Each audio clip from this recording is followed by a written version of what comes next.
We could be getting something new at Apple's March event in 2024, and the announcement could be happening sooner than we actually think. We have had leaks and reports come in saying it could be at the end of March time, but you never know. We could actually get an announcement this week or next week to actually tell us when the actual event is going to be happening. But a lot of you are wondering what we're going to see at this event. Well, I can tell you now, most likely we're going to see some new MacBook Airs, and we're also going to see some new iPads too. But just before we delve into all of those details, so then guys, just quickly, I want to talk about this amazing Chrome extension I'm using from Magical. And trust me, this is super magical. Look at this.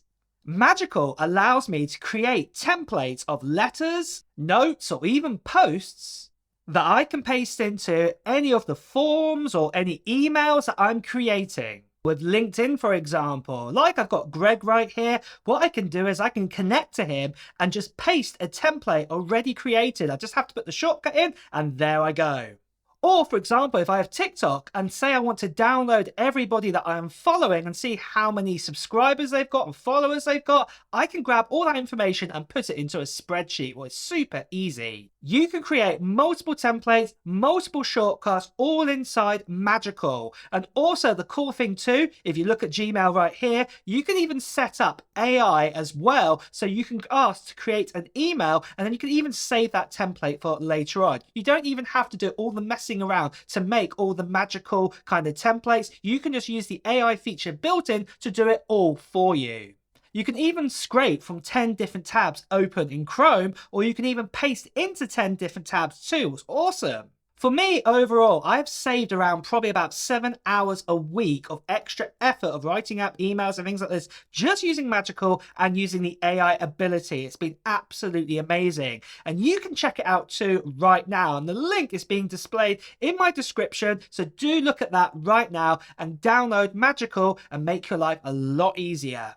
So then, moving on then, like I said, we're going to see new MacBooks and iPads at this event. Now, I think the iPads are going to be the star of the show. We'll talk about that in a little bit in a second. But let's talk about the MacBook Air first of all, what we're going to see there. We're most likely going to see an updated 15-inch and 13-inch MacBook Air. Don't expect any big design changes or anything like that. The biggest change is going to be the chipset inside of it. And this is going to be the update to the M3 chipset, got released at the end of 2023 in the likes of the MacBook Pro and also the iMac. There might be the possibility that we may see a new color to the MacBook Air range, but I don't think this is going to be happening personally because I think Apple are happy with the colors, what they've just introduced in the last 2 years and everything. But I don't expect anything else to be that much different. Probably the battery life is going to be the same, and also obviously the MacBook Air is going to be getting that new M3 chipset, and also it will probably still be only getting 8GB of RAM as the starter amount of RAM, because at the end of the day, this is the introduction MacBook out there, so don't expect any increases or change on anything like that for this model. And it's the same with the 15-inch MacBook Air too. We're expecting to basically get the same sort of chips that we get inside, maybe inside the 13-inch. Maybe, having said that, the 13-inch may get a binned version of one of the cores, so we may get one less GPU core, 2 GPU cores less. Maybe this might be down to 8, because at the moment we get 10 GPU cores, so we might have an 8-core CPU and an 8-core GPU on the 13-inch as the base model, but the 15-inch model will get the full whack, where it'll be the 10-core GPU and also the 8-core CPU inside of it. So yeah, probably going to be expecting that. Probably not much differences on prices or anything like that this year. All of that is going to be the same on the MacBook Air. So that'll probably be one of the first things that will be actually announced probably at the event. The next thing that will probably be announced at the event is also the new iPad Air. Now, the iPad Air hasn't been updated in a while, and the last time it got updated was about 2 years ago in 2021, where we got the introduction of the M1 chipset.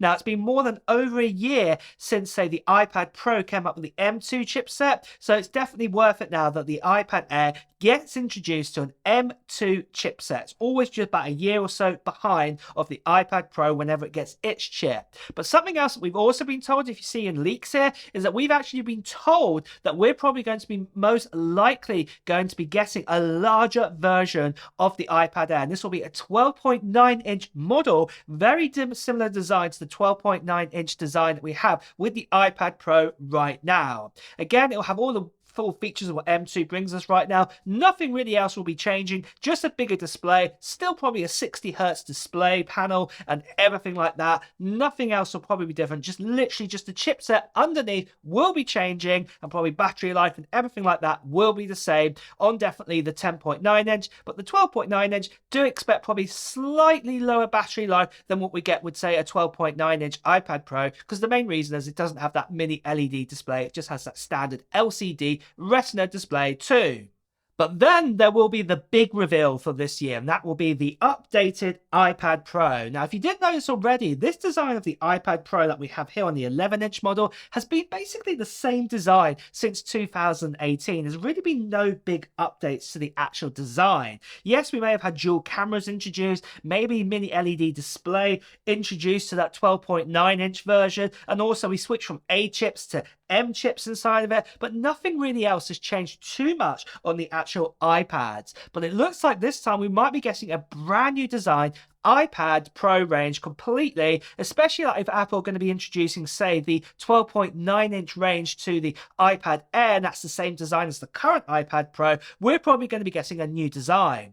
And along what comes with that new design is also most likely we're going to be getting an OLED display. So this is a first in an iPad, and we're really excited for this because obviously we've had mini LED and normal LCDs in iPads, but it's going to be an OLED display, Pro Motion up to 220 Hz, what's going to be super awesome, as the leaks are saying right here. And then also at the same time, there has been some other leaks and bits and pieces that we may get a MagSafe port. Whether this is MagSafe like how an iPhone works, but I think it's going to probably more work like how a MacBook works right now, where we have a port maybe on the side and also a Thunderbolt port, USB-C port too, still remaining actually on the iPad. Maybe we may get a brand new keyboard, Magic Keyboard and everything like that, but we'll just have to wait and see. But we do know that an updated iPad Pro is on its way, and we're really excited that we're going to see a new design and definitely that OLED display too. Now, something else we may also see at this event, but we haven't heard much about it, is we may get updates to the Mac Mini too. So it's been over a year now since we had any updates to the Mac Mini, so we may be getting M3 and M3 Pro put inside the Mac Mini, but again, don't expect any big design changes or anything. The same form factor design, everything like that, just an update with an M3 chipset and also the M3 Pro chipset, and that may also be happening at this event. But apart from that, it's unlikely we're going to see any new iPad minis at this point of this event. We might have to wait till summer or even September time, and also with an 11th generation iPad 2, we're going to have to wait out a little bit longer until we actually see that. Probably again, they'll be more at the end of the year. But the main thing to take away from this whole thing, we're going to be getting updates most likely to the MacBook Air with an M3 put inside it, and then also an M3 inside of the new iPad Pros, and then M2s inside of the iPad Airs, and obviously with that iPad Pro 2, a brand new design altogether as well. So it's really exciting stuff happening, and like I said, it's most likely this event is going to be happening around the end of March time. But what I'd love to know from you guys, what are you most excited to see? Put it down in the comments below. And also on that note too, guys, it's time to wrap up this video. So if you have enjoyed watching it, please do press the like button, and also if you want to hear the latest Apple news, reviews and comparisons, please also make sure you subscribe to the channel and also that notification bell. Until next time, guys, I'll see you really soon. Take care. Bye bye.